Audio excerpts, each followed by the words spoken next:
చెప్పాలమ్మా. పర్వతం లాంటిది.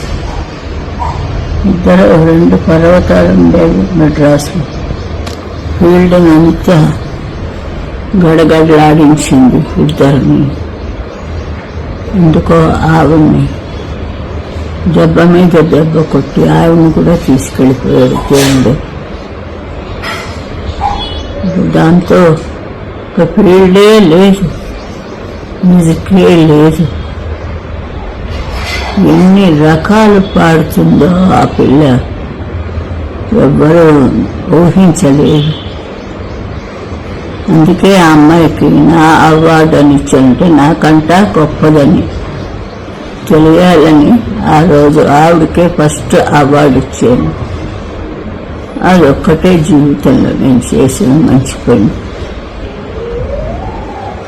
ఇంత హఠాత్తుగా అన్నీ ఇలాగే వస్తాయి. మనకి తెలియకుండానే పుడతాం, తెలియకుండానే ఆవి వెళ్ళిపోతుంది దాని టైం అయిపోగానే. కానీ మన బంధాలు ఎన్నో బంధాలు ఉంటాయి. ఇది ఇంకా ఫీల్డ్ ఉన్నది, పాఠకులు ఉంటారు. మళ్ళీ ఇంత లెవెల్కి రావడానికి నిజంగా ఒక కాపు కాసింది ఆవిడ. నేనేం లేదు, ఏదో చిన్న పాటలు పాడి లౌడ్ అలాంటివి. ఆ పిల్ల చాలా అన్ని రకాలను రాజా ఆ రోజు ఎంతలా పాడేసిందో ఆవిడ. హాల్ అంతా గగ్గుళ్ళిపోయింది మొగ గొంతుకుతోటి.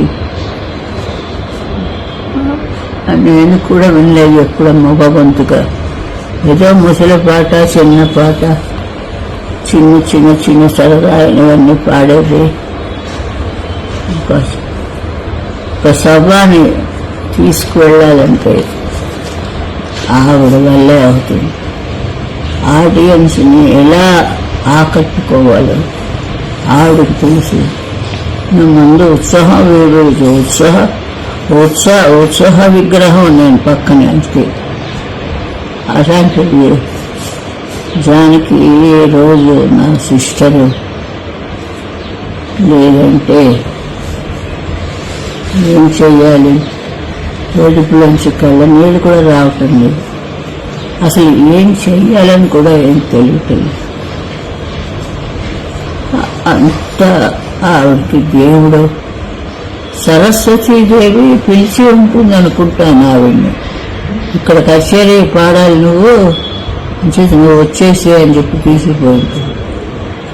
దయచేసి ఆ సరస్వతీదేవి విగ్రహం అందులో ఆవిడ ఉంటుంది. ఆవిడని అక్కడ పెట్టుకోవడానికి పిలిచింది. ఈ లక్కు ఎవరికి రాదు. అందరూ ఏదో అనుకుంటాం మనం. ఉన్నన్నాళ్ళు తిన్నారు మమ్మల్ని ఇద్దరిని. నా మీద ఆవిడకి చెప్పి, ఆవిడ మీద నాకు చెప్పి, ఇట్లాగా ఏడిపించుకొని తిన్నారు మనుషులు.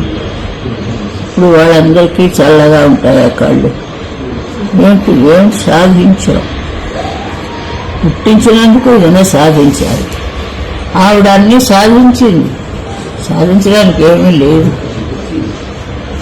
బిడ్డని కన్నది, హస్బెండ్ పెళ్లి చేసుకుంది, అన్నీ కూడా అది కూడా పరిపూర్ణంగా చేసింది. ఆవిడకి ఇంకా సాగే లేదు. సరస్వతి పక్కన పెట్టుకోవడానికని పిలిచి ఉంటుంది. ఎంతో మందికి రాదు. ఆవిడకి చల్లగా ఆవిడని సుఖంగా ఉండాలి. ఇంత మంచి ఇది ఇంకా మళ్ళీ రాదు మాకు. ఏదో అందరూ ఈ జనం అంత పుణ్యం చేసుకున్నారు కాబట్టి ఇలాంటి వాయిస్లు వాడికి దొరికి ఆవిడ చల్లగా ఆవిడ దగ్గర సరస్వతి పక్కన ఉండి ఆవిడ రోజు స్తుతించి పాడాలి. ఇంకా జన్మొద్దు ఆవిడకి, ఉండదు ఆవిడ. అందుకే అంత త్వరగా వెళ్ళిపోయాడు. నమస్కారం.